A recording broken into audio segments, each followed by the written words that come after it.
Bueno, entonces la clase pasada quedamos en los derechos inalienables, según ustedes, ¿cierto?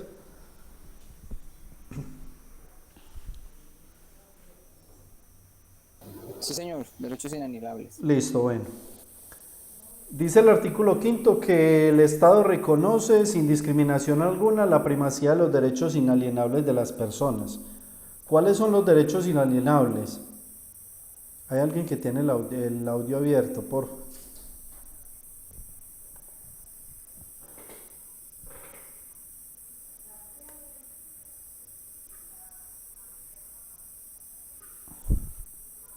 Los derechos inalienables. No, tengo una interferencia, pero ya listo ya. Los derechos inalienables, me disculpan tanta interferencia, pero ya vamos a empezar bien. Bueno, los derechos inalienables son aquellos que usted tiene por el solo hecho de ser persona. Un ejemplo de eso es el derecho al nombre, el derecho a vivir. Entonces digamos que esos derechos no se los pueden quitar a usted. Son derechos que siempre van a pertenecer, el derecho a constituir una familia, el derecho a tener un aire limpio. Bueno, son un sinnúmero, casi todos los derechos fundamentales se dice que son derechos inalienables. Lo que pasa es que muchos de ellos, pues obviamente sí los violentan, pero el Estado los tiene que garantizar como tal. Ese es el artículo quinto de la Constitución Política que habla de los derechos inalienables.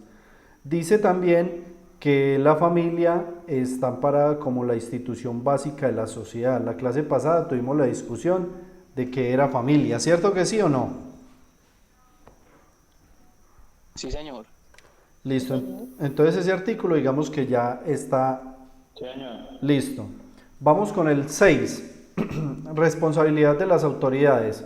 Dice que los particulares son responsables ante las autoridades por infringir la Constitución y la ley. ¿Quiénes son los particulares? Pues todas las personas que no trabajamos al servicio del Estado, somos particulares. Los servidores públicos, ya los que trabajan para el Estado, deben cumplir la Constitución política y además son responsables por omisión o extralimitación en el ejercicio de sus funciones. ¿Qué es la omisión y qué es la extralimitación? Antes de explicarle esto, mire que la norma nos está diciendo, la Constitución nos dice, vea, ustedes como colombianos, como ciudadanos particulares, deben obedecer la Constitución y las leyes. Pero si usted es funcionario público, aparte de estas dos, de la Constitución y la ley, le corresponde, tiene una responsabilidad adicional por omisión o extralimitación de sus funciones. La omisión es cuando el funcionario público, la persona que trabaja para el Estado, deja de hacer una función que realmente le ha sido encomendada por cuestiones del cargo. Y extralimitación es que le dieron unas funciones y va mucho más allá de esas funciones que le dieron. Le doy un ejemplo de una omisión y una extralimitación.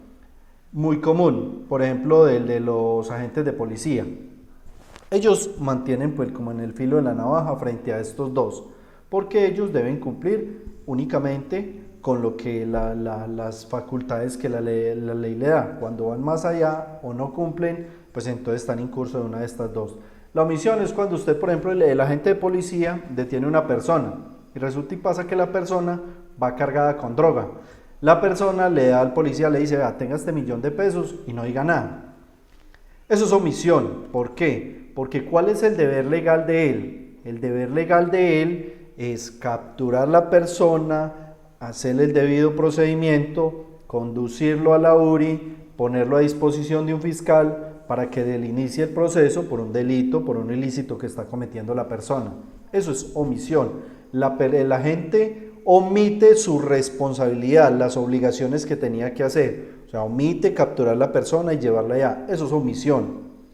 Extralimitación, el mismo caso. Detiene la persona, esta persona le ofrece dinero, pero el policía le dice, no amigo, es que yo lo voy a capturar. No solamente lo captura, sino que en el camino le propina una paliza. Entonces lo lesiona. Ahí hay una extralimitación. ¿Cuál es la función? Pues tenía que capturarlo y llevarlo. En la primera omitió de capturarlo, en la segunda lo capturó, pero se extralimitó en las facultades que le daba la ley, que fue obviamente lo que llamamos, lo que pasa es que ese delito como tal se llama abuso de autoridad, ¿cierto? Que constituye una extralimitación de los funcionarios públicos en sus funciones. Eso se llama abuso de autoridad. El delito que le van a imputar a ese funcionario público sería abuso de autoridad. Y no se da solamente, digamos, por lesiones personales, puede haber abuso de autoridad en otras situaciones especiales. Por ejemplo, el alcalde de Pereira tiene una camioneta para que se transporte él, pero el fin de semana usted ve a los hijos de él rumbeando en la circunvalar en la camioneta de la alcaldía. ¿Qué pasó ahí? Hay una responsabilidad frente a las funciones, se está extralimitando en las facultades que le da la ley. Está extralimitando es porque va mucho más allá de lo que la ley le permite. ¿Por qué? Porque la camioneta se la entregaron es para que transporte él, no para que se transporte los hijos a rumbear el fin de semana a cualquier lugar. Listo, entonces claros con la omisión o extralimitación. Sí, señor. Listo, entonces no le olvide que los particulares, nosotros como ciudadanos particulares, debemos acatar la Constitución política y la ley. Y los funcionarios responden por la Constitución política y la ley, además por omisión o extralimitación. Vamos con el otro artículo, artículo 7. Diversidad étnica y cultural de la nación. Cierre por favor el audio, una persona que tiene abierto el audio.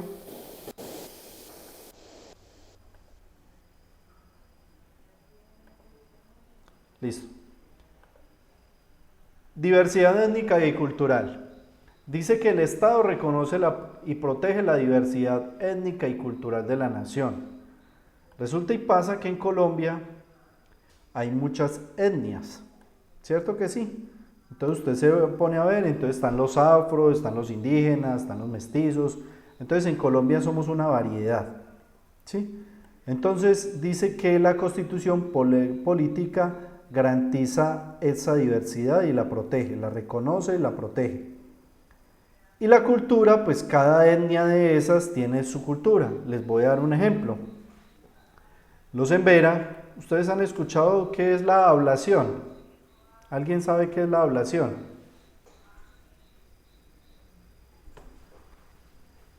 No, señor. Resulta y pasa que digamos que tiene que haber algo con las etnias, pero no es el tema del idioma. Resulta y pasa que acá muy cerca de Risaralda hay una etnia, se llaman los Embera-Chamí. Ellos tienen su cultura es que tienen su propio idioma, sus costumbres, su política, su religión, sus normas, todo. Eso es la cultura de ellas y es protegida a través de ese artículo que hay allí. Tan protegida es la cultura de ellos que allá practican algo que se llama la ablación y los delitos allá los juzgan ellos mismos y someten a las personas que son castigadas al cepo.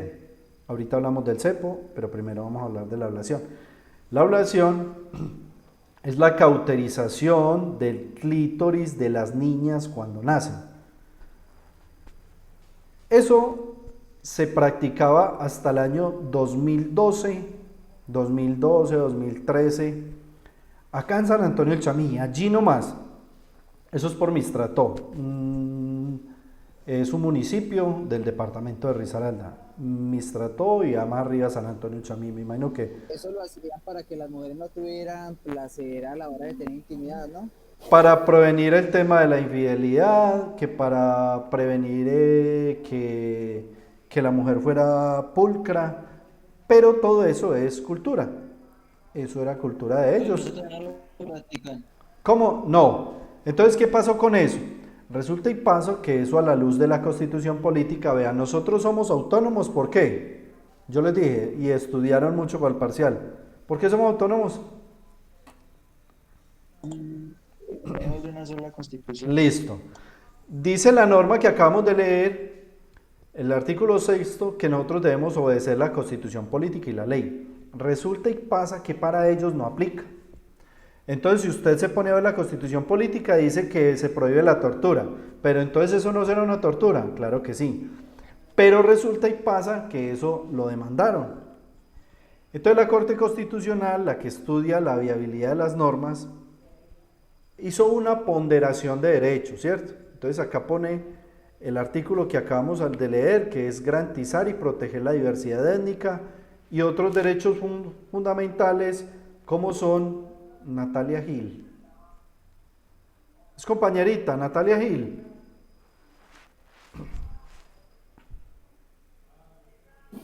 Pues nosotros no la distinguimos, no sé si de pronto otro compañero del grupo la distinga, profesor. Le voy a preguntar por el grupo porque es mejor, porque me están infiltrando personas acá y de pronto eso pasó. Gil Buritica está escribiendo, bueno. Gil Buritica, John, David. Bueno.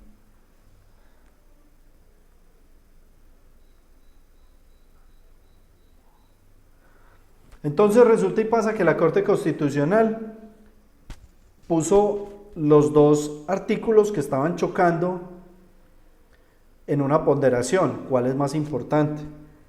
Entonces, el compañerito, lo que pasa es que, como aparece Natalia, no estoy pidiendo confirmación para darles entrada porque se me están filtrando personas y me sabotean la clase. Entonces es mejor así. Listo. Entonces hizo una ponderación de derechos. ¿Qué dijo? ¿Protegemos la diversidad étnica o sometemos a esa diversidad, a esas culturas, a la cultura de nosotros? Dentro de ese estudio, si quieren les mando la sentencia para que le lean, tiene como 700 páginas y es bien interesante, bonita. Pondera, pone de frente los dos derechos fundamentales que hay ahí, que es ese que les dije, diversidad étnica, y no sé, en la Constitución también hay uno que dice que se prohíben los tratos crueles, inhumanos y torturas. Entonces los puso porque obviamente eso es una tortura y más para los niños, atenta contra la dignidad, todos los derechos que pueda imaginar de la mujer. Pero en última la Corte Constitucional le dio más peso a la diversidad étnica. ¿Por qué? Porque si nosotros empezamos a someter a esas culturas a nuestra cultura, pues obviamente las vamos a acabar. Tanto es así que se han permeado tanto con nuestra cultura que algunas de esas etnias han abandonado su propio idioma, ¿sí? Su propia lengua la han dejado a un lado y empiezan a hablar el idioma de nosotros. Entonces empiezan a hablar castellano. Y entonces digamos que eso es lo que está protegiendo la Constitución política en ese artículo. Ese tema de la ablación, que es la cauterización del clítoris de las niñas cuando nacen, a nivel mundial había una cruzada de unas ONGs que estaban llegando a los países donde se estaban practicando en esas culturas, pues digamos tratos inhumanos y crueles hacia las mujeres. E incluso acá en Colombia vinieron y entonces a través de los organismos de control, Procuraduría y Defensoría del Pueblo, llegaron a un acuerdo con el resguardo indígena de que ellos no iban a volver a practicar ese tipo no iban a volver a tener ese tipo de prácticas para con las mujeres en esa tribu. Eso sucedió a partir del año 2012-2013, pero mire que es muy reciente. Entonces, eso es lo que protege la Constitución política con eso. ¿Para qué? Para que esa cultura sobreviva. Porque si nosotros permitimos o sometemos esa cultura a las leyes y a nuestra Constitución, pues obviamente tienden a desaparecer a través del tiempo. Por eso está ese artículo. Y por eso es que vamos a hablar más adelante de la Jurisdicción Especial Indígena. ¿Qué es Jurisdicción Especial Indígena? Que ellos funcionan en el país como si fueran otro país dentro de Colombia. ¿A qué me refiero con eso?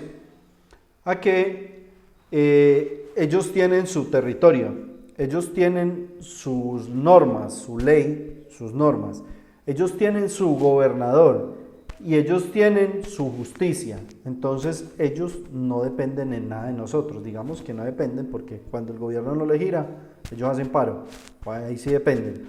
pero entonces ellos son totalmente autónomos, ¿cierto? Digamos que no es que, digamos que eso no discriminatorio lo que acaba de decir, que todos dependemos, digamos que en cierta medida, y todos contribuimos, todos tenemos los mismos derechos frente al Estado. El Estado les tiene que hacer los respectivos recursos, como se los gira a cualquier departamento, a cualquier municipio, porque ellos también son ciudadanos colombianos. Entonces decir que ellos son autónomos, pero cuando necesitan la plática sí, digamos que tampoco está bien dicho. Ahí me retracto frente a eso, porque digamos que ellos también son ciudadanos, ¿cierto? Entonces también tienen los mismos derechos que nosotros. Estamos hablando de constitución política, más fuera que el profesor empezara a violentar y a discriminar los grupos y etnias. Por eso está la protección ahí, listo, ¿cierto? ¿Me están entendiendo?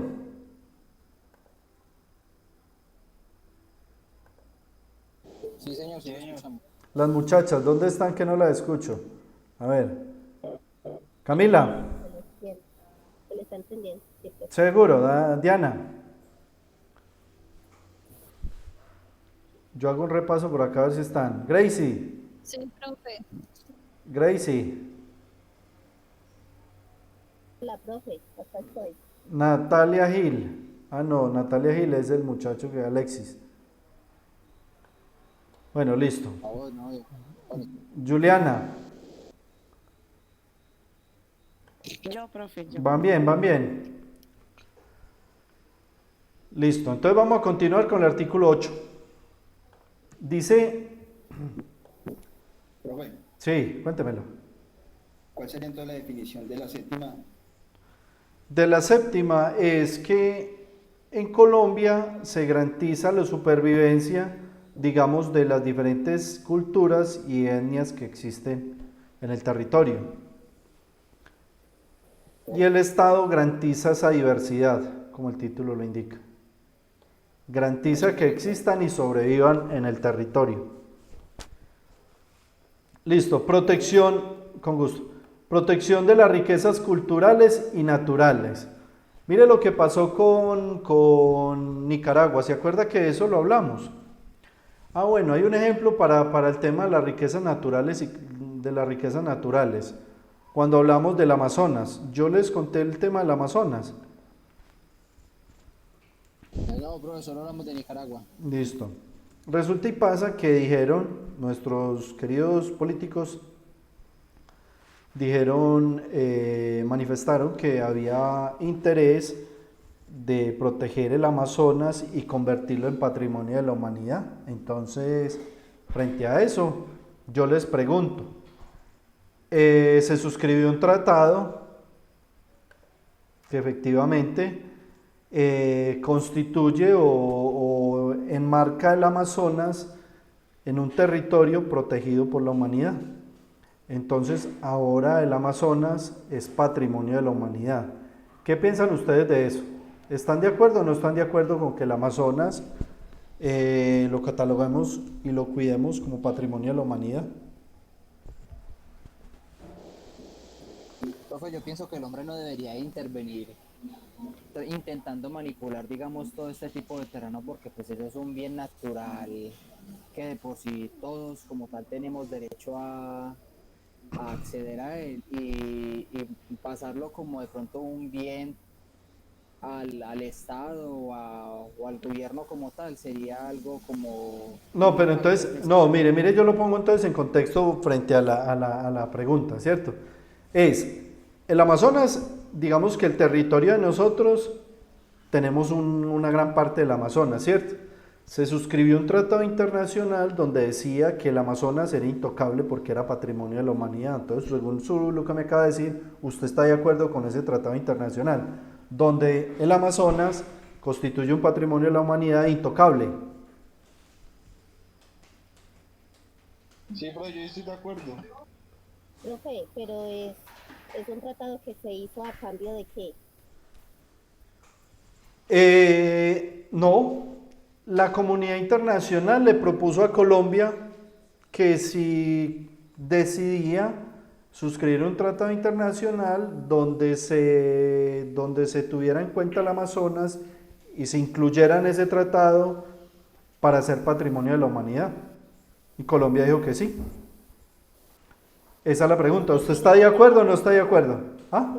Pero el Amazonas sí es parte, si Colombia tiene una parte, pues porque es patrimonio, o sea, Por eso, es patrimonio. Entonces lo declararon patrimonio de la humanidad. ¿Listo? Profe, para que este no pueda ser explotado. Exactamente, para que no pueda ser explotado. Digamos que lo declararon patrimonio de la humanidad para que no pueda ser explotado. Profe, pero yo he visto, pues así, noticias que últimamente sí se ha venido explotando, sí lo han venido talando árboles y Lo que pasa extrayendo es que eso es ilegal. Muchas de esas situaciones son ilegales.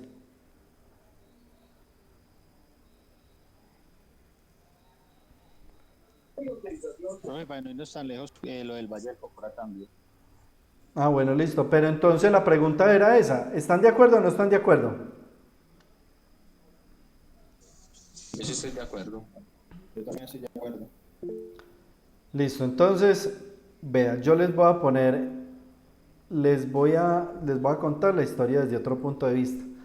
El ejercicio es ¿para qué? Para que nos demos cuenta de cómo es fácil vender una idea dependiendo mis intereses, ¿cierto? Llegaron y nos dijeron a todos los colombianos, no, venga, es que el Amazonas hay que suscribir ese tratado para declararlo patrimonio de la humanidad, es que hay que cuidarlo, eso no se puede explotar, eso es el pulmón del mundo, listo. Entonces Colombia dijo, sí, muy bonito, sí, claro. Eso es un punto de vista, pero mire este otro punto de vista, y se lo doy con base en ejemplo de un país desarrollado. Estados Unidos tiene una reserva de bosque, cualquier recurso natural.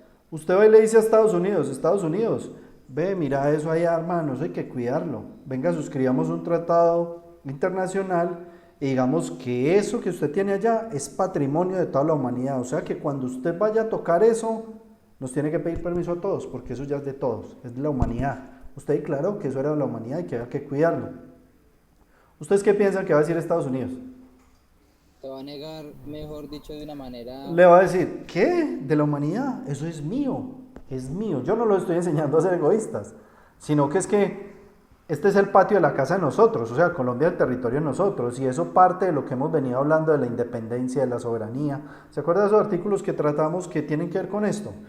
Entonces, ¿somos independientes y somos soberanos? No. Entonces, ¿qué haría un país como eso cuando usted le proponga eso? ¿Qué? Patrimonio de la humanidad, ¿cómo así? Es que esto es mío.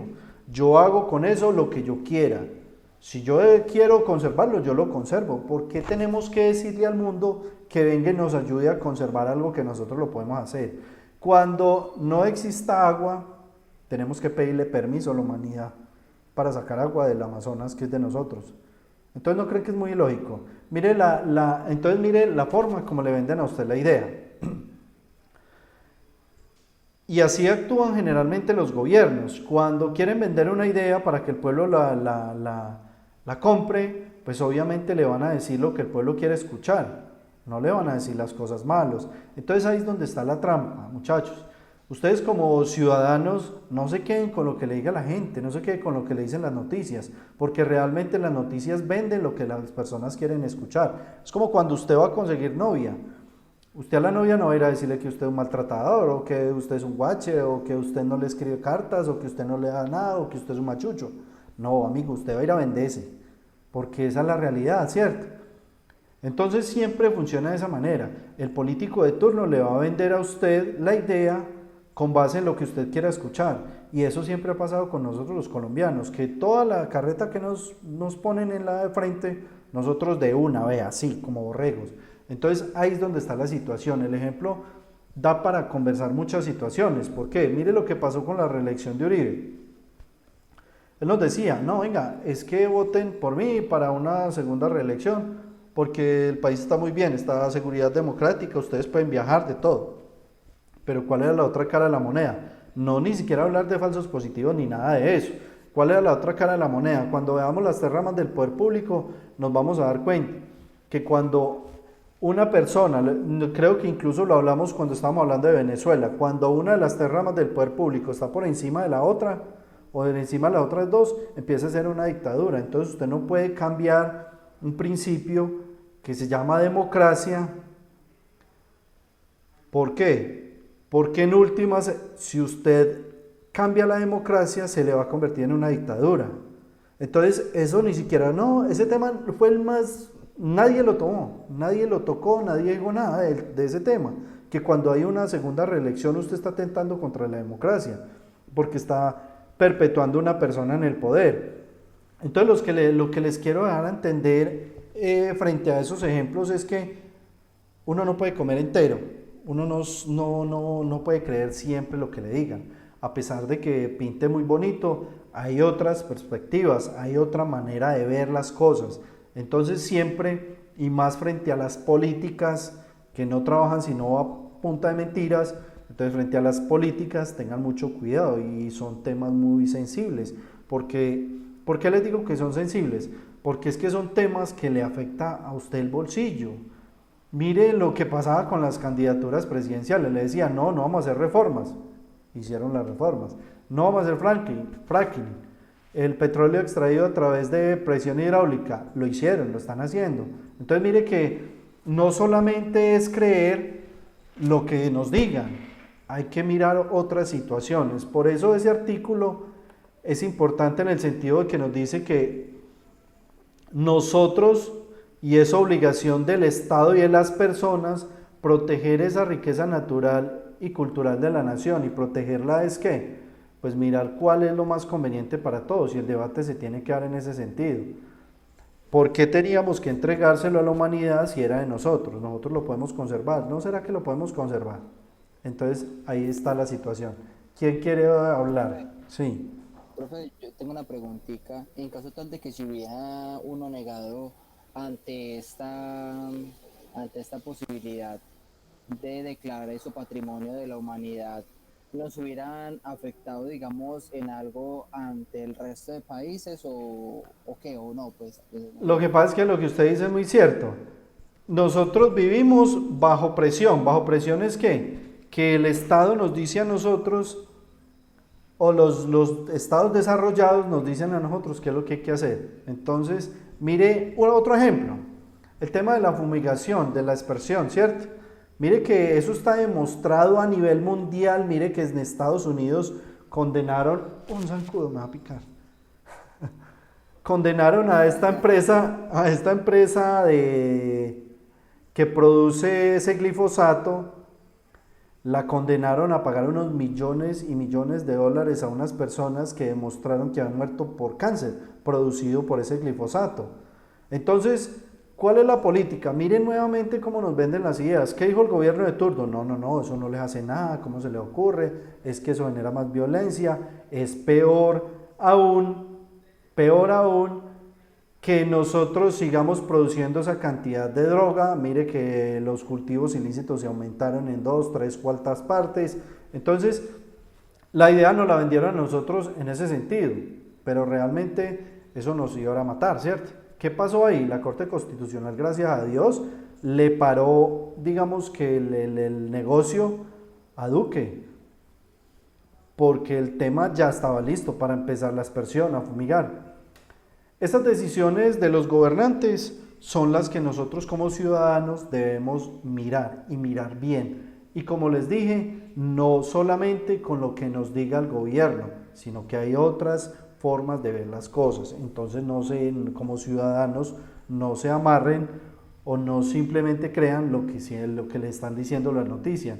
Tengan en cuenta que hay 3 ramas del poder público: ejecutivo, legislativo y judicial, pero resulta y pasa que se habla que los medios de comunicación son el 4.º poder. ¿Por qué? Porque los medios de comunicación ponen un presidente, y se ha demostrado a través de muchos años. Entonces los medios de comunicación venden la idea del gobierno de turno a través de los contratos. Entonces el gobierno de turno le da los contratos a los medios de comunicación para que hablen bien de él, para que vendan las ideas y le digan al pueblo lo que quiere escuchar, Y eso es lo que pasa con nosotros muchas veces. ¿Listo? ¿Vamos bien? Sí, señor. Bueno. Profe, voy a explicar lo de la protección de las riquezas culturales. Lo de las riquezas culturales, bueno, listo. Esa es la que estamos hablando ahorita, es una riqueza natural, ¿cierto? Una riqueza cultural. Resulta y pasa que hay el tema cultural, por ejemplo el idioma, es un tema cultural. Lo protegen a través de que, mire, le muestro otro artículo que tiene que ver con la riqueza cultural. Vean, se lo muestro acá enseguida. En la parte final dice, las del idioma oficial, el castellano es el idioma oficial, las lenguas y dialectos de los grupos étnicos son también oficiales en los territorios. ¿Qué quiere decir? La enseñanza que se imparta en estas comunidades tradicionales propias será bilingüe.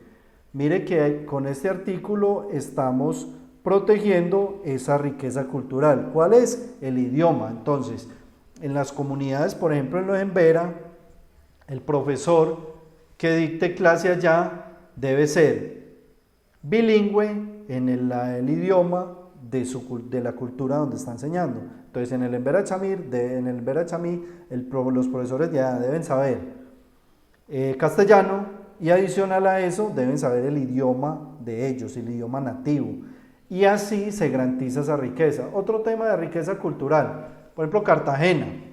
En Cartagena la ciudad amurallada es una riqueza cultural porque representa el patrimonio, representa la historia de Colombia y de la conquista, ¿cierto? Fue declarada riqueza cultural. Resulta y pasa que iban a hacer un edificio, no sé cuántos pisos, creo que era de más de 20 pisos, y estaba afectando la zona amurallada. ¿En qué sentido? En la visibilidad, o sea, lo que podía uno ver cuando está usted en la zona amurallada. Ese edificio tuvo problemas y con base en esto le prohibieron que construyera en ese lugar. ¿Listo? Sí, señor. Bueno, artículo 9. Mire este que tiene que ver con todo lo que hemos venido hablando. Dice que las relaciones exteriores del Estado se fundamentan en el respeto de la soberanía. ¿Qué es el respeto de la soberanía? O sea, quiere decir que si yo voy a tener relaciones diplomáticas con otros estados, esos estados tienen que respetar mi soberanía. ¿Y qué era la soberanía? Nosotros hablamos que la soberanía era la facultad que tenía el pueblo de darse sus propias normas y elegir a sus representantes. Entonces nosotros somos soberanos en ese sentido. Si nosotros tenemos relaciones, por ejemplo, con Venezuela, Venezuela no puede venir a decirme a mí cuáles son las normas que yo tengo que hacer. Por eso es que Venezuela siempre ha tenido problemas con Colombia, porque Colombia siempre ha estado interfiriendo en la soberanía de ellos, porque él dice que son dictadores, que lo que ha hecho, que lo que hizo Chávez era cambiar toda la constitución. Como al ser ellos soberanos también, nosotros tenemos posibilidad de interferir en eso. No. Esa soberanía de los estados es sagrada, por eso esas relaciones se rompen. ¿Por qué? Porque hay estados que no están de acuerdo con las políticas de los gobiernos. Ejemplo, Estados Unidos no comparte las políticas y las normas que están implementando en Venezuela. Entonces, si yo no puedo tener relaciones respetando esa soberanía, pues obviamente esos lazos diplomáticos se van a romper. Ahí es donde vienen las rupturas diplomáticas. ¿Claros?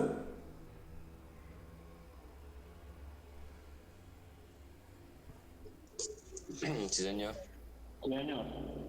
Dice que el respeto a la autodeterminación. ¿Qué es la autodeterminación? Es la posibilidad de yo hacer lo que yo quiera. La autodeterminación de los pueblos, o sea, los pueblos deciden qué es lo que quieren hacer. ¿Con qué? Con sus gobiernos, con sus leyes, con su justicia, con todo. Estados Unidos no le pide permiso a nadie qué normas quiere implementar, qué políticas quiere hacer. Obviamente, Colombia, país sometido, siempre... Los países, no solamente Colombia, sino los subdesarrollados, siempre estamos sometidos ¿a qué? A esa presión de los grandes gobiernos, de los países desarrollados. ¿Por qué? Porque es que es muy fácil, un país como Estados Unidos, implementar un bloqueo económico. Un bloqueo económico es no le vendo Los países subdesarrollados generalmente necesitan muchas materias primas que tienen que exportar. Entonces, si hay un bloqueo económico, pues entonces posiblemente le pasa al país que lo bloqueen, le pasa lo que le pasó a Venezuela y lo que le pasó a Cuba. Porque ellos, sus pueblos son así. Digamos que el mal gobierno es una fuente importante, digamos, en la quiebra de un país. Pero más que todo eso, el mal gobierno son los bloqueos económicos. Usted puede tener mucho dinero, como en el caso de Venezuela. Venezuela tiene todo el dinero del mundo, o tenía, ya no tiene nada porque el petróleo no vale nada. Antes están mirando a ver quién se lo recoge. Venezuela era muy próspero porque el petróleo cuando estaba Chávez estaba carísimo, estaba $80 el barril. Entonces tenía muchísimo dinero. Entonces Venezuela tenía con qué comprar en todas partes. ¿Qué hace un país como Estados Unidos? Bloqueo económico. Bloqueo económico es no le vendo nada. Y le prohíbo a los países, a los otros países con los que yo tengo relación, que le vendan. Porque si usted le colabora a ese país, a usted también lo bloqueo. Entonces así funcionan los bloqueos económicos. Estados Unidos bloqueó a Venezuela y le dijo a los demás países, si le venden a él, a usted también lo bloqueo. Es una presión gigante, ¿cierto? ¿Qué pasa con un país como Venezuela? Pues si tiene mucho dinero, pero ¿con qué compra? ¿Con qué compra? No, ¿qué compra? Si nadie le vende. Entonces, si yo no tengo, no puedo traer nada, materias primas e insumos, yo no puedo producir nada. Entonces todo el país se va a la ruina. Eso es lo que pasa con esos bloqueos económicos. Entonces, ¿qué tiene que hacer un país? Empezar a ser autosustentable, o sea, a vivir con lo que ellos producen. Y no, un país en desarrollo es imposible que sea autosustentable o autosostenible. No hay posibilidad, por eso esos países van a la ruina, como pasó con Venezuela y como seguirá pasando. Mientras no levanten ese bloqueo no va a pasar nada. Entonces, una situación que causa eso son los malos gobiernos y las políticas. Adicional a eso, a bloqueos económicos o disputas diplomáticas que generan ese tipo de situaciones. ¿Quién iba a preguntar? Profe, una preguntita, ¿y con Cuba cómo fue? Pues, Igual. ¿con qué lo bloqueó? Lo mismo, bloqueo económico. Usted va a Cuba y allá no hay carros último modelo. Los carros que hay eran los carros que habían en 1960 y antes. O sea, ellos no le compran nada a nadie. Ellos aprendieron a vivir con lo poco que tienen. O sea, ya no hay comercio de nada, usted no consigue nada, no hay... Es eso. Y el bloqueo... Sí, es la misma que... Lo que pasa es que Cuba aprendió a vivir con ello a través de muchos años. Pero Venezuela apenas está en un tránsito, esos son tránsitos pueden ser 50, 60, 70 años mientras la gente se acomoda a esa situación. Mientras exista bloqueo, pues digamos que van a crecer, pero muy lentamente. Aparte de eso, que esos bloqueos económicos generan que no haya tecnología. Mire la tecnología, ¿dónde va? 5G. Yo creo que al internet no hay ni internet. Lo mismo pasa en Venezuela, que ya no hay ni internet ni nada de eso. Entonces mire que eso genera mucho retraso en el país y el retraso conlleva que no hayan tecnologías. Si no hay tecnología no hay producción y si no hay producción no hay producción competitiva. Mejor dicho, impacta en todo. Entonces un país de esos, así nombraran otro candidato, digamos que no sea tan radical, dependerá en últimas de los bloqueos económicos. Mientras tenga bloqueos económicos no va a poder hacer nada. Siempre se va a necesitar de los vecinos. Profe, yo hago una preguntita. Sí. Y llegando el caso que el país requiera, digamos, hacer el retiro de esos bloqueos económicos, ¿se puede hacer? Sí, pero es que los países desarrollados ponen las condiciones. ¿Cuál es la condición de Estados Unidos en este momento para Venezuela? Cambio de gobierno, elecciones y que dejen el tema de izquierda a un lado y que sea un sistema capitalista, donde se garantice el capital privado. Porque en esos países socialistas no se garantiza el capital privado. Entonces, si no hay capital privado, no hay inversión, o sea, no hay empresas que lleguen del extranjero. No hay inversiones, no llegan capitales del extranjero para producir en el territorio. Entonces, ¿qué dicen los países, por ejemplo Estados Unidos, que es el que genera el bloqueo.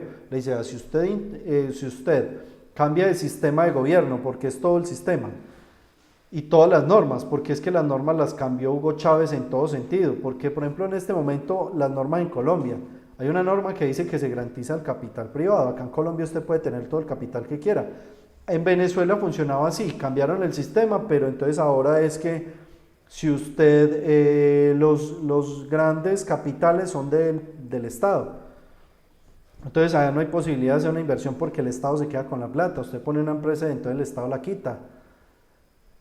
Entonces, condiciones es garantizar el capital privado, que puedan invertir y listo. Cambio el sistema de gobierno y ya, y levantan el bloqueo y compre lo que quiera, le vendemos. Pero es el sistema de gobierno. Sí. Y digamos en Venezuela para ese cambio de gobiernos también aplicaría, digamos, hacer nuevamente una constitución política del lado de ellos. Sería también reformar eso. Claro, porque es que mire que para usted cambiar todo el sistema de gobierno, todo el aparato, usted tiene que cambiar en las normas, porque las normas son las que le dan piso al Estado, o sea, cómo vivimos nosotros conforme las normas que nosotros nos damos. Entonces en este momento Venezuela tiene unas normas socialistas, o sea, donde el capital privado no existe. ¿Qué hay que hacer? Cambiar todo ese piso para volver a ser capitalistas. O sea, tienen que cambiar todo el sistema de normas. Habría que cambiar constitución, normas. Eso hizo Hugo Chávez. Hugo Chávez cambió casi toda la constitución política. La reformó para poder cambiar de sistema de capitalista a un socialista. Muchas gracias, profe. Listo. Vamos acá. Artículo 9. Listo, ¿claros con estas relaciones exteriores? Sí, señor. Listo. El idioma oficial. Resulta y pasa que muchas personas, mire pues el error en que nosotros vivimos. A usted le preguntan en la calle cuál es su idioma y usted posiblemente hubiera dicho el español. Nosotros hablamos español. No, señor, hablamos castellano. Ok. Entonces, mire, eso es un error muy común. Ahí ya porque le había puesto en la diapositiva, pero ya les iba a preguntar. El castellano es el idioma oficial de Colombia. Nosotros no hablamos español, nosotros hablamos castellano, ¿sí? De Castilla. Y dice que además las lenguas y dialectos de los grupos étnicos, donde son también oficiales en sus territorios. O sea, que hablamos castellano y aparte de eso, los idiomas que manejen los diferentes etnias. Y ya este pedazo lo explicamos, que dice que se debe impartir una educación bilingüe en esas comunidades.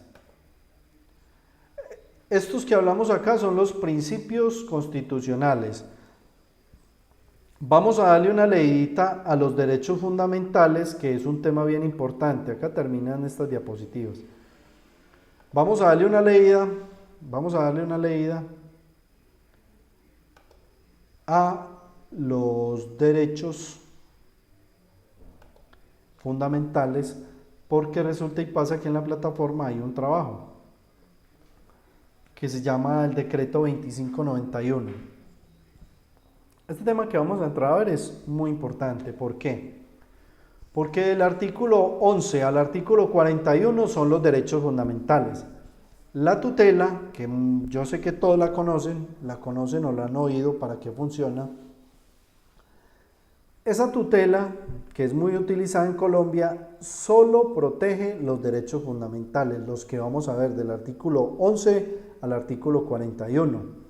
Si a usted le están violentando un derecho fundamental, entonces va a mire del artículo 11 al 41 si está ahí.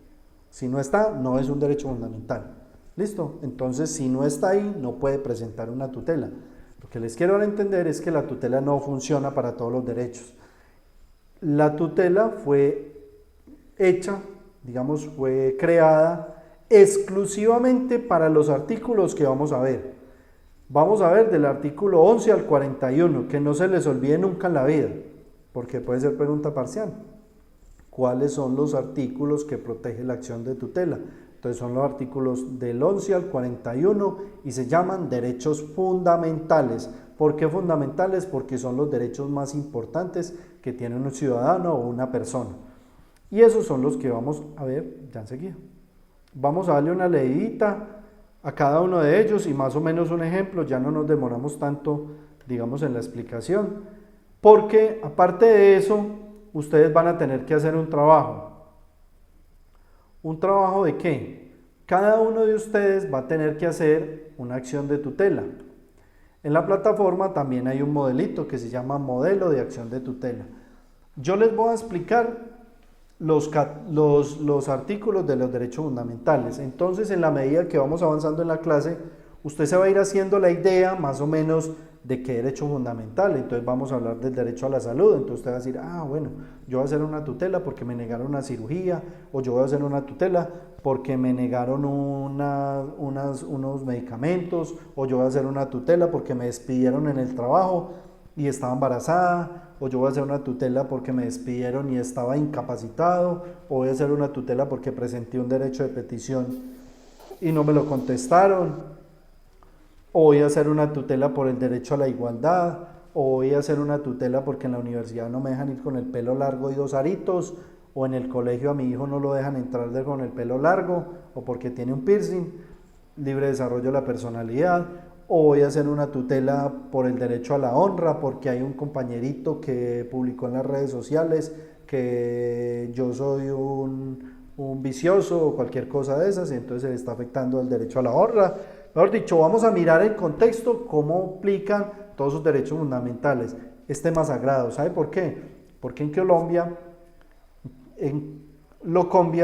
como dice su jefe, en Colombia se violentan los derechos fundamentales de una manera increíble. Tanto es así que el sistema de salud ya no funciona, ya no sirve, sino es a través de una tutela. O que alguien que me diga la mentira, que me diga otra cosa. Si las EPS ahora no funcionan es con tutela. No, es verdad. Entonces el tema es supremamente importante para que lo tengan en cuenta. Lo que estamos compartiendo en este momento en la plataforma es la Constitución Política. Me imagino que todos ya la descargaron, está en PDF, es muy fácil de descargar para que la van mirando en casa. Dice capítulo 1, derechos fundamentales. ¿Listo? Estos que hay acá. Empieza el 11. El derecho a la vida es inviolable, no habrá pena de muerte.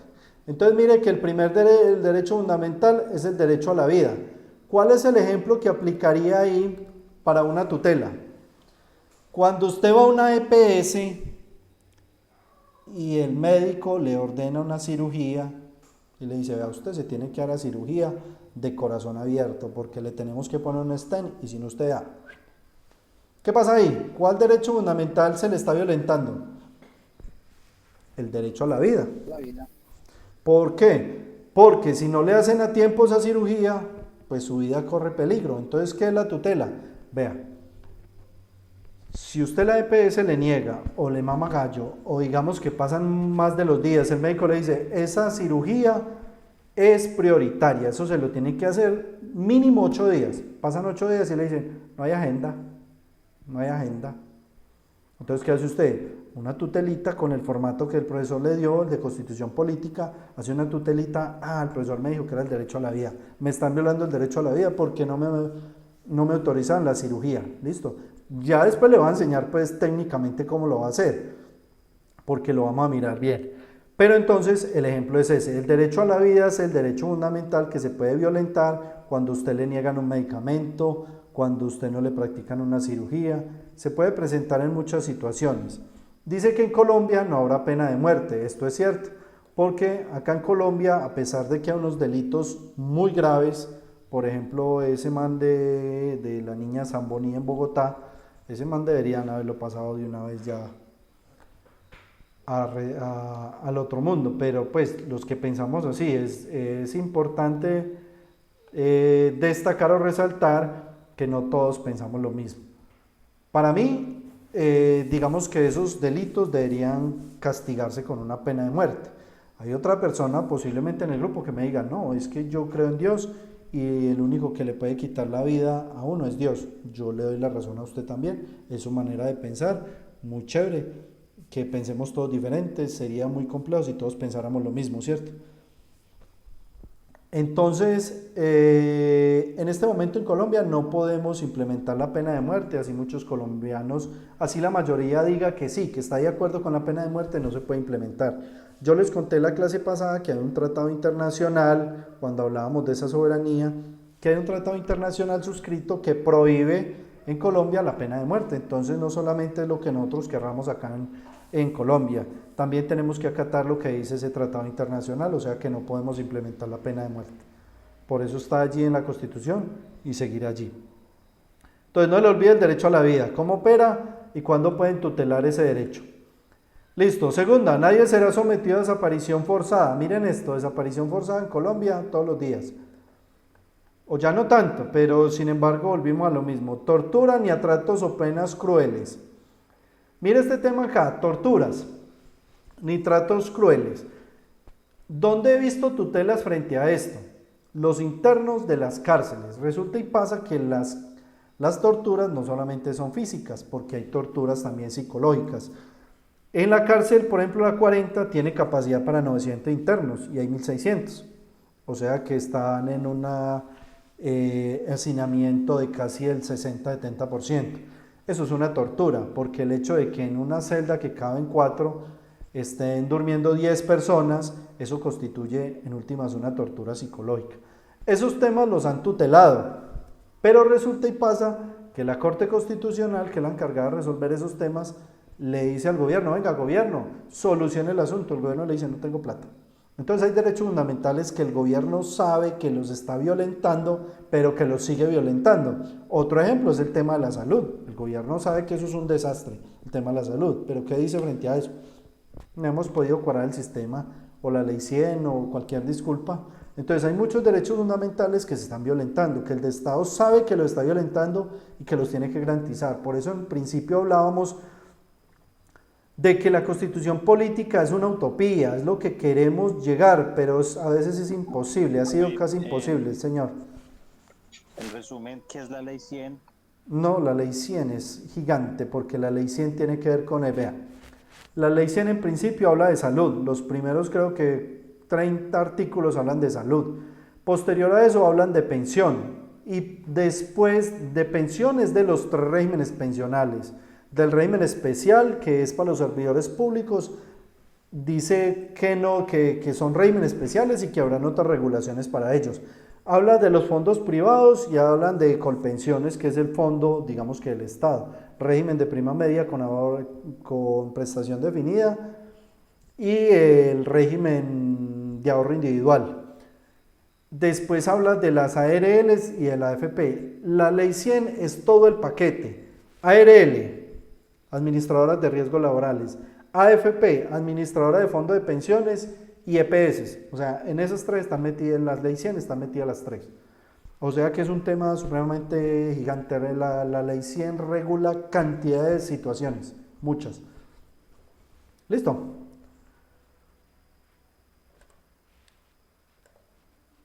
Muchachos, me acuerdan, a nomás sean las 8 para empezar el parcial, ¿listo?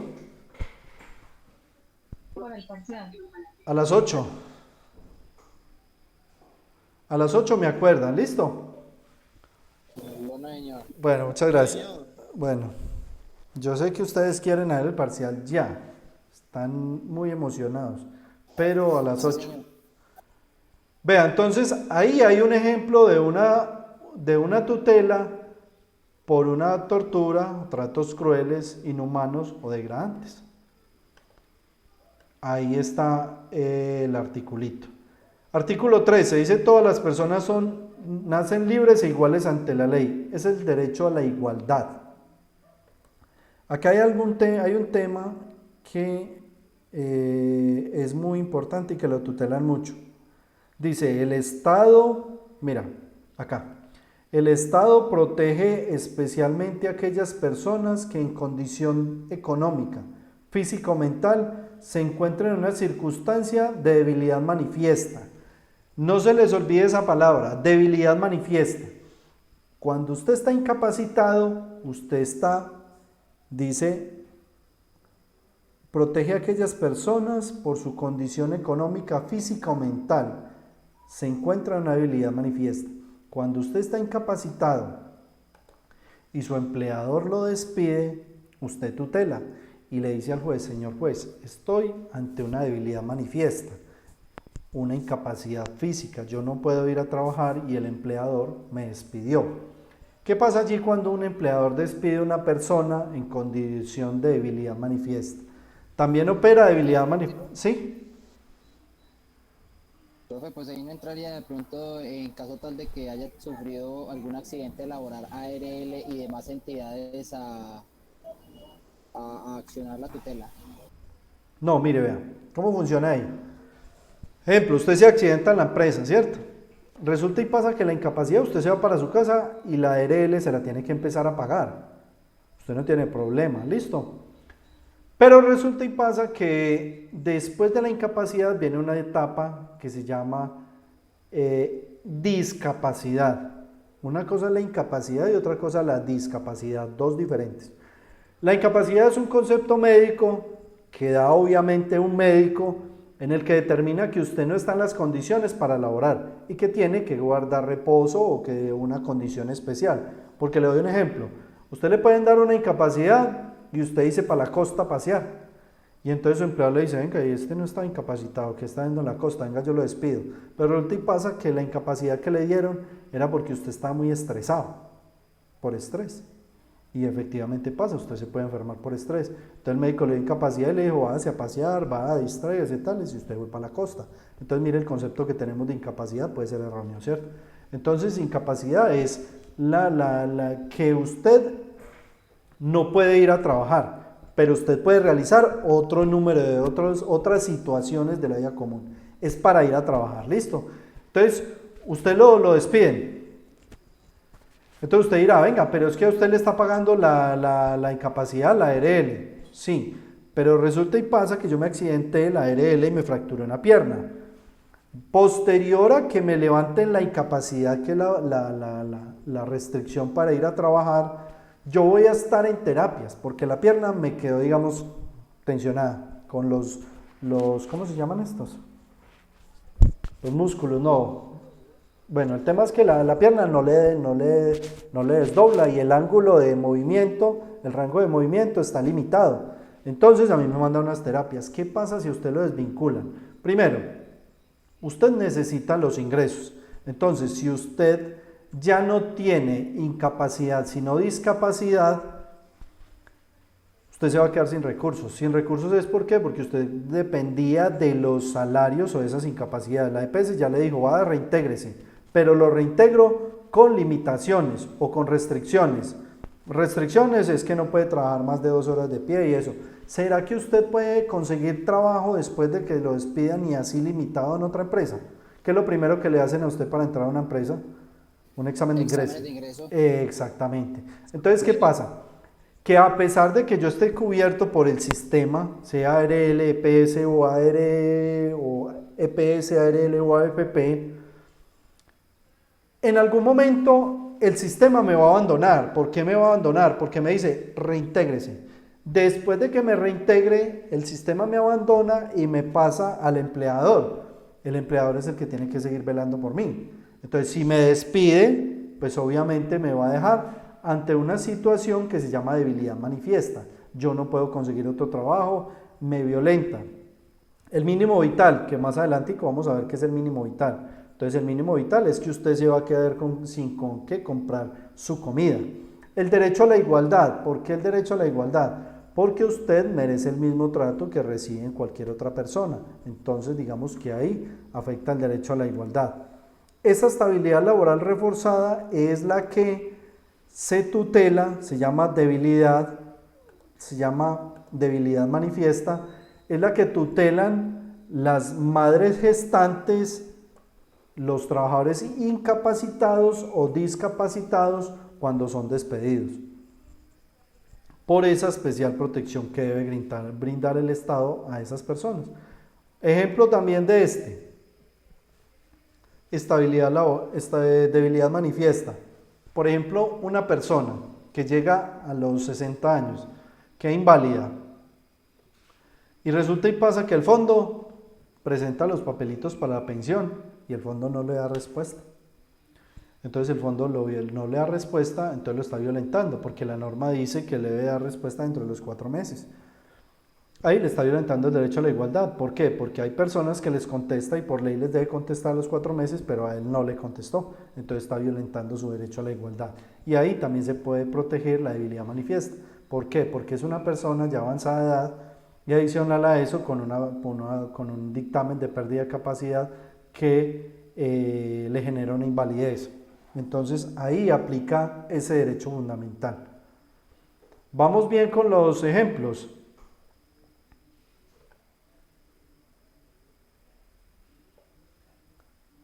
No lo escucho.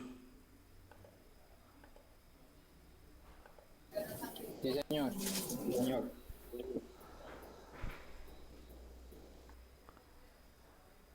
¿Y las muchachas qué opinan? Sí, señor. Bueno, Diana. ¿Y qué pasó que no prendieron las cámaras? Nadie está conectado. ¿Qué pasó? Artículo 14. Es que venimos del trabajo.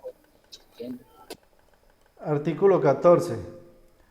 Todas las personas tienen derecho al reconocimiento de la personería jurídica.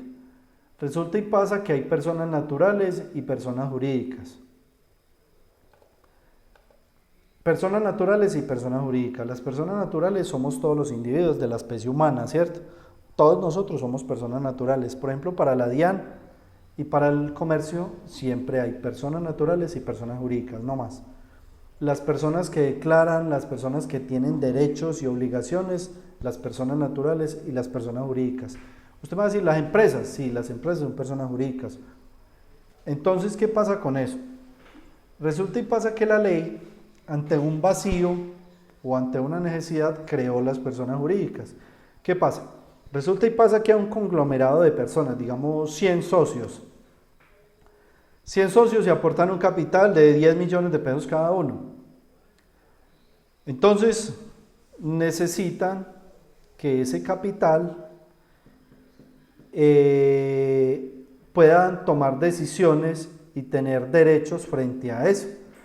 Sería muy complejo que para celebrar un negocio siempre tuvieran que ir a firmar los 100 socios.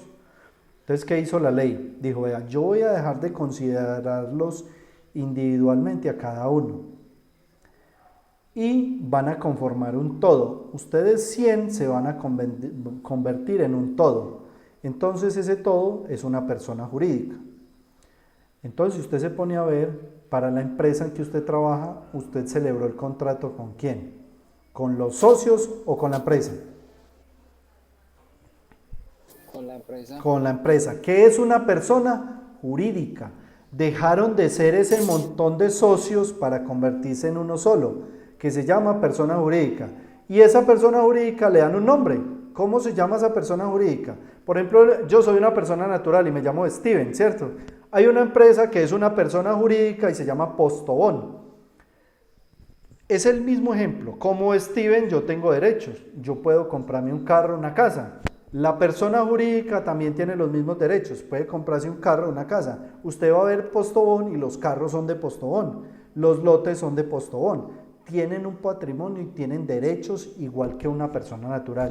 Entonces, persona natural y persona jurídica son exactamente iguales, tienen derechos y obligaciones, iguales en el sentido jurídico de lo que les estoy hablando, ¿sí?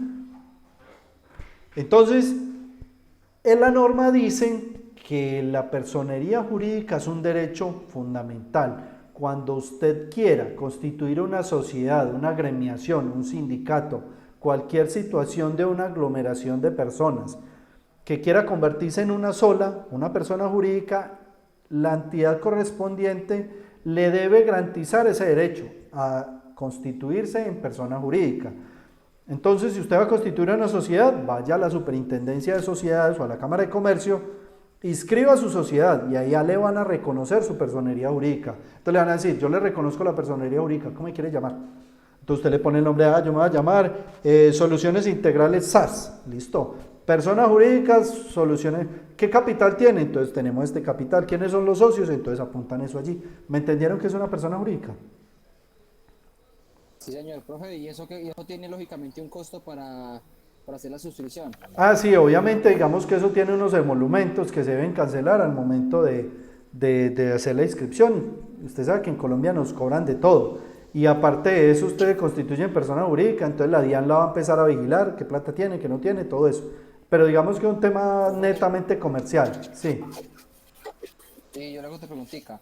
Y digamos, una empresa empieza pequeña y a medida que va creciendo, va adquiriendo mejores bienes y va creciendo muy, muy exponencial, tiene que, digamos, actualizar esa suscripción y pagar un dinero de más por ello o ya queda con la que le den inicialmente.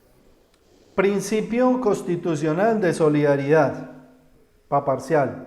En Colombia, el que más tiene, más paga. Si usted tiene una empresita de 100 millones, le cobran con base en esos 100. Si tiene una de 1000, le cobran con base en esa de 1000. En la medida que usted vaya presentando balance general, estados de resultados, y la DIAN empiece a ver que usted tiene más platica, todos le van a empezar a cobrar más. No se preocupe que todos le facturan por todas partes. Entonces digamos que así funciona el Estado, ¿sí? Entonces, principio de solidaridad, el que más tiene, más paga. Impuestos, servicios públicos, todo. Entonces, si usted tiene una empresa, entonces digamos que sus impuestos van a ser más altos en la medida que tenga más ingresos. ¿Listo? Sí, señor, muchas gracias. Bueno, claro, entonces la personería jurídica. Artículo 16. Todas las personas tienen derecho a la intimidad personal y familiar y a su buen nombre. Escuchen este. El Estado debe respetarlos y hacerlos respetar de igual modo. Tiene derecho a conocer, actualizar y rectificar los derechos y rectificar las informaciones que se hayan recogido sobre ellas en bancos de datos y en archivos de entidades públicas y privadas. Este es el derecho fundamental llamado habeas data. Pilas con este derecho fundamental, se los voy a explicar. Es el 15, el de la habeas data. Resulta y pasa que usted, muy juiciosito con sus deudas, usted siempre paga, ¿sí? Eso se llama el buen nombre. Hay buen nombre comercial y obviamente el buen nombre que yo gozo, que se llama la honra, ¿cierto? El derecho al buen nombre. Entonces ese derecho comercial al buen nombre es la reputación que usted goza ante las entidades financieras. Entonces eso también está incluido dentro de ese artículo. Dice que usted tiene derecho a un buen nombre, ahí lo dice claritico, que las informaciones que se recojan en esa base de datos se pueden actualizar y rectificar. Resulta y pasa que usted era muy juicioso cuando de un momento a otro reportaban data crédito. Claro que todos los colombianos estamos reportados, pero otro nuevo, otro reportaban data crédito, no mentira. Reportaban data crédito. Lo digo porque a mí me pasó, ¿cierto? Entonces usted venga, ¿cómo así que reportado? Yo me he comportado bien, pues digamos he tenido mora de las normales, pero como para estar reportado no. ¿Qué pasó? Entonces usted se va a ver cuando encuentra por ahí, no, venga, es que usted suscribió un contrato contigo en Cartagena. Sí, en Cartagena, y yo no vivo en Cartagena, yo vivo acá en Pereira, ¿cómo así? Entonces, ¿está afectando su buen nombre? Sí. Entonces usted va a hacer una tutelita con base en el habeas data, que es el buen nombre. Y entonces la entidad que tiene esa información, que recoge esa información personal íntima suya, tiene que rectificarla, decirle a la entidad, usted se dirige a la entidad que lo reportó y a Data Crédito. La entidad que lo reportó, digamos que es Tigo, entonces señores Tigo y señores Data Crédito. Tal día apareció este registro, necesito que hagan las investigaciones, yo no suscribí ese contrato, no he vivido en Cartagena, esto. Ellos tienen que hacer las respectivas investigaciones y darle una respuesta concreta a usted de eso. Porque si no, usted presenta una tutela y le dice al señor juez, vea señor juez, frente a este derecho de petición, frente a la habeas data, que rectifiquen la información y que la actualicen. Yo no estoy en mora con esa entidad, nunca suscribí, eso es una suplantación y eso es problema de ellos, a ellos les toca averiguar eso porque ellos deben tener los respectivos filtros para que estas situaciones no pasen. Esa responsabilidad no me la pueden trasladar a mí, solicito por favor, actualicen y rectifiquen esa información de esos datos que reposan en las centrales de riesgo. Entonces así funciona eso. Cuando ustedes tengan un reporte También funciona, digamos que usted tuvo un crédito en un banco, usted lo terminó de pagar, sí, usted obviamente si estuvo en mora, lo van a dejar ahí, pero usted tiene derecho a que dentro de esa información diga que usted ya pagó, que sí está reportado, sí, pero ya le pagué, porque son dos situaciones diferentes, uno es estar en mora y no haber pagado y otro estar en mora y ya haber cancelado la deuda.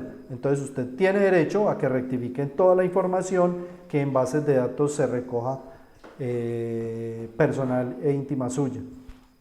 Eso también funciona para situaciones muy particulares. Hay una tutela que no sé si la cargué en la plataforma que tiene que ver con eso, no sé si usted la cargué, que tiene que ver con una habeas data, una persona que tenía un correo electrónico y se lo dio a una entidad financiera. Resulta y pasa que a usted, para poderle manejar esos datos, usted debe dar una autorización previa y escrita. Previa es antes y debe constar por escrito, ¿sí? Antes de empezar a utilizar su información. Resulta y pasa que esa persona le dio, y suele pasar con los bancos, pile space. Resulta y pasa que esa persona dio autorización, digamos, a un banco de esos Avevillas, ¿cierto? Entonces le dio esa información, usted le dio autorización para que manejaran esa información, que es su teléfono, su dirección, su correo electrónico. Resulta y pasa que a usted empiezan a llegarle unos correos de otra entidad financiera y entonces usted le escribe a esa entidad, venga, ¿usted por qué tiene mis datos? ¿Por qué me está escribiendo? Lo que pasa es que nosotros somos filiales de Avevillas y usted le dio una autorización a Avevillas para que manejemos la información. Entonces les digo algo, eso es ilegal. ¿Por qué? Porque la autorización que se da para el manejo de la información, o sea, habeas data, debe especificar exactamente a quién es la entidad que se le autoriza. No pueden haber espacios en blanco y demás, o nuestras filiales no, porque nuestras filiales puede ser medio país. Entonces cuando se entrega esa autorización y dice y además filiales, esa es ilegal. Entonces cuando usted lo contacten, lo llamen por teléfono, lo que están cometiendo es una infracción a las leyes de protección de datos personales. ¿Por qué? Porque me tienen que pedir a mi autorización para que me manden un correo, para que me llamen y toda esa situación. Lo llaman a uno todos los días y le dicen, venga, es que llamamos a ofrecerle el servicio, venga, ¿y usted por qué tiene mi número de teléfono? No tiene por qué. Eso es violación a la habeas data, para que lo tengan en cuenta. Y muy importante, la autorización que las entidades o ustedes como empresa, cuando ustedes sean los empresarios o algunos ya lo son, tengan en cuenta eso, que esas autorizaciones deben ser previas y debe quedar claramente especificado a qué entidad a la que se le deja la información, qué manejo se le va a dar a esa información y cómo puede usted, digamos, revocar esa autorización. Esos puntos deben quedar claros allí, para que no se les vaya a pasar de pronto, o si tienen alguna situación ya saben cómo presentar la tutela en ese sentido. Les estoy dando los ejemplos de cada situación, porque como les dije al inicio, aquí violentan derechos fundamentales todos los que quieran. Entonces, si nosotros sabemos cómo aplicamos cada articulito de estos, pues estamos muy bien dateados. Listo, este artículo, artículo 16. Todas las personas tienen derecho al libre desarrollo de su personalidad. Mire, pues les voy a contar un caso. Resulta y pasa, ¿qué es desarrollo de la personalidad? Es, yo soy mío y me mando, y yo hago con mi cuerpo lo que yo quiera, ¿cierto? Entonces, digamos, si quiero ponerme una expansión aquí en un cachete que me dan los dientes, problema mío, a nadie afecta eso, ¿sí? Solo me afecta a mí, si me quiero poner arito, pelo largo, si yo soy hombre y me quiero vestir de mujer, eso es problema mío, de nadie más. Eso se llama libre desarrollo de la personalidad y está ahí en la Constitución. Ese lo han tutelado mucho los estudiantes de los colegios, porque los reglamentos, los manuales de convivencia, antes, digamos que ahora los han acomodado mucho, pero antes tenían muchos artículos que decía que prohibía el pelo largo, que se prohibía los aritos, que se prohibía a los hombres ir vestidos de mujer. Nada de eso ya se puede, o sea que estamos aplicando la Constitución. ¿Qué pasa? Les voy a contar un caso. Resulta y pasa que en una empresa, una trabajadora decidió decirle al empleador, venga empleador, lo que pasa es que yo no me siento bien con el uniforme de mujer, yo quiero que me dé uniforme de los hombres, yo me siento bien, es con el uniforme de los hombres, yo quiero que me dé uniforme de los hombres. Le digo, no, venga, ¿cómo así? Es que usted es la recepcionista, yo necesito que esté bien bonita, bien arreglada, bien maquillada ahí en la... No es que yo me maquillo, pues voy a estar vestido de hombre, pero me maquillo si quiere, o si no quiere, no, incluso ni siquiera eso, porque usted no lo pueden condicionar a maquillarse. Pero entonces el tema, no me desvié mucho del tema, porque eso lo estoy metiendo en otro proceso. Resulta y pasa que el empleado le dijo, no, no le voy a dar uniforme de hombre porque usted es una mujer, y yo necesito que usted, que la recepcionista sea una mujer, yo no puedo tenerla allí como un hombre. Le negó el derecho a eso, entonces la muchacha, la trabajadora, negó, presentó una tutela porque el empleador la había despedido porque ella no se quiso poner el uniforme de mujer.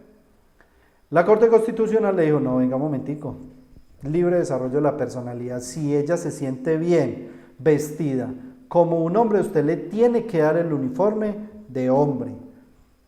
Ella no está incumpliendo con el reglamento, porque el reglamento dice que usted debe portar el uniforme, sí, pero el uniforme es portarlo dependiendo su personalidad.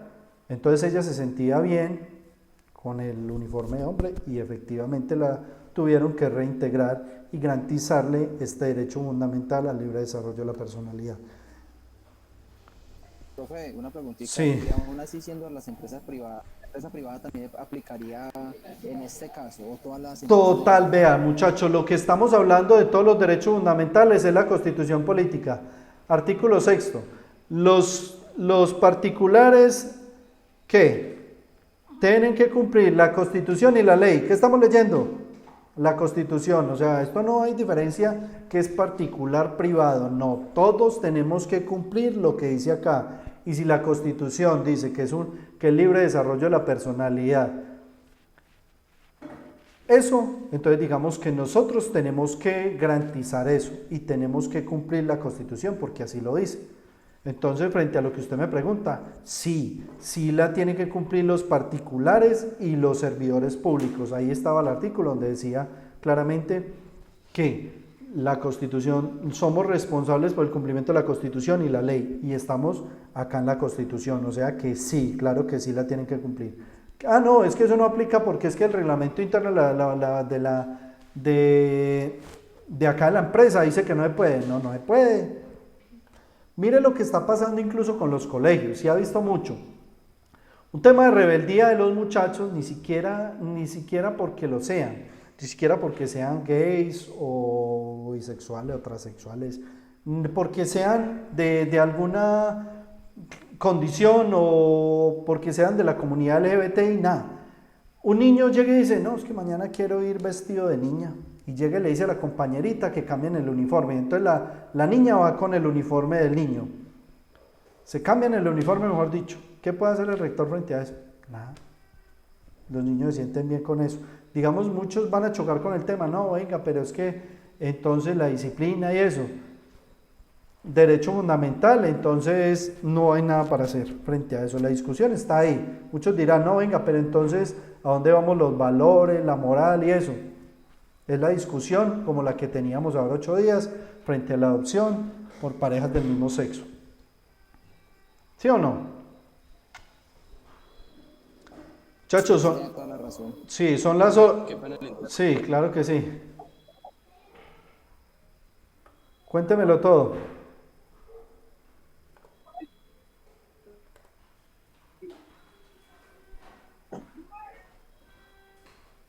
Muchachos, vean, entonces vamos a dejar la clase ahí, ¿cierto?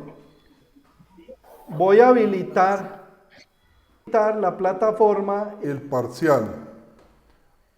Ya déjenme un momentico para que cada uno lo empiece a hacer. Necesito que por favor me prendan las cámaras para poder supervisar el parcial.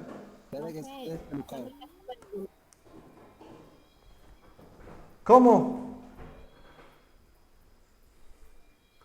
Va, peínese, va, Por pongas. ejemplo, a mí la cámara no me funciona. ¿Cómo es tu nombre?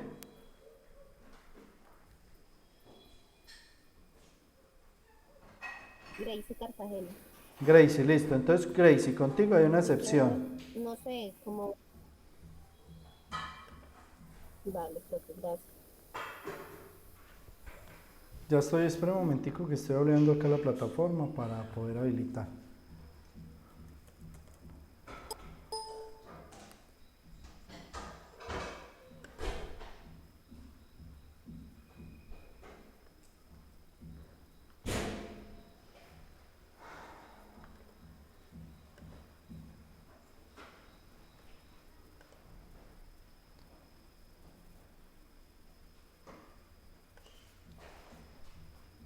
Van repasando ahí mientras tanto. Me imagino que ya tienen eso súper aprendido, ¿no?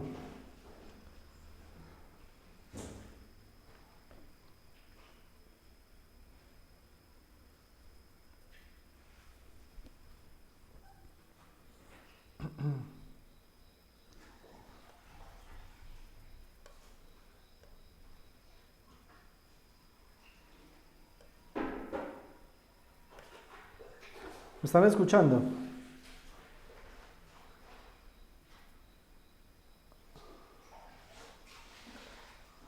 Sí, señor. Ok. Sí, señor. Oye. Oye.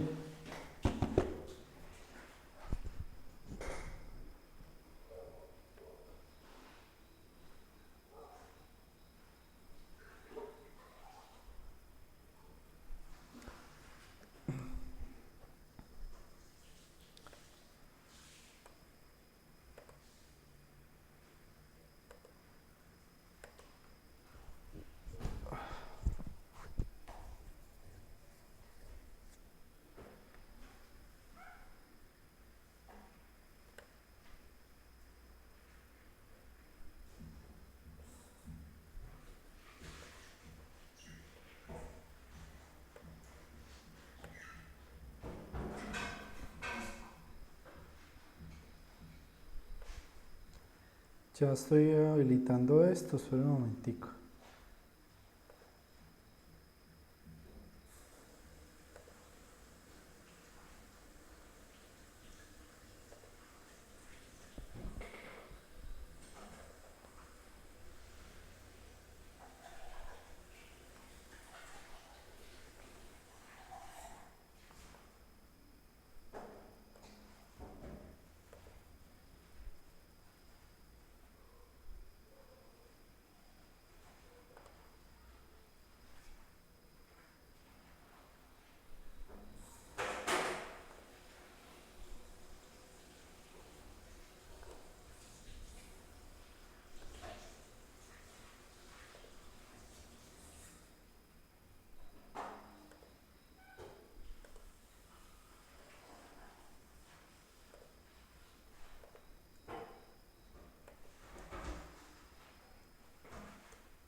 ¿Todos ya entraron a la plataforma?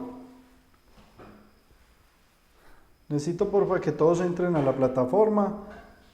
Y el parcial está en la semana del 27 al 3 de mayo. Sí, señor. Profe, antes de que continúe, Sí. ¿Le escucho?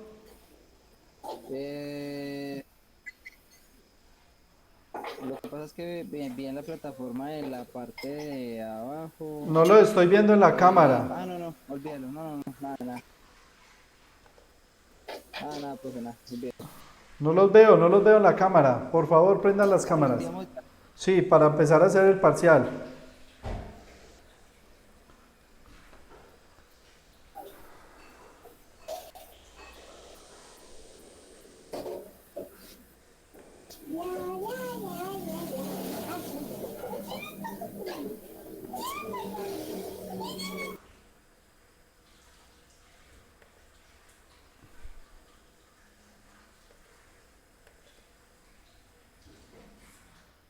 No los veo, no han prendido las cámaras.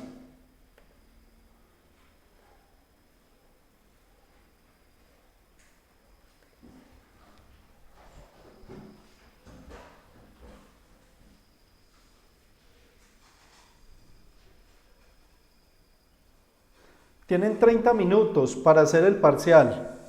¿Listo?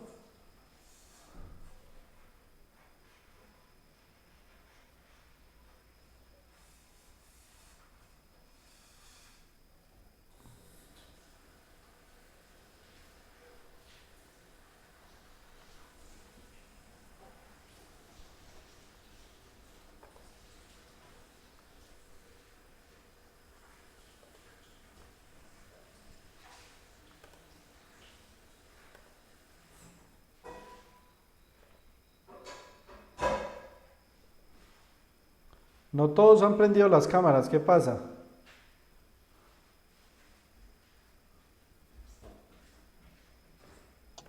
Profe, ya puede empezar a resolver. Sí, ya, todos de una, hágale. Ah, listo, listo.